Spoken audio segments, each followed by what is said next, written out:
Ito. Isang punong kahoy ito. Lo, nasa na yung sa itak niya, Lo? Ha? Nasa itak niya. Andun sa bag ko.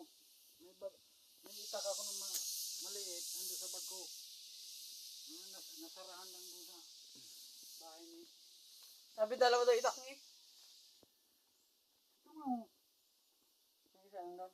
Ang isa nandun. Hingin ko na lang isa. Hindi. Paano kung may bigay kayo nyo nandun nga? Mamaya. Kababa. Mamaya na. Tatawain mo. Mangahoy ka sa akin. Pwede yung pangahoy, Lo?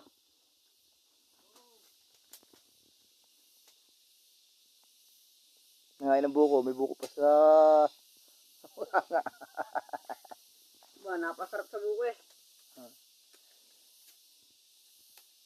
Sado. Ayan, Lo. Nasa may ano, haligi. Ito magandang gulo kayo kay Lolo. Tignan tayo.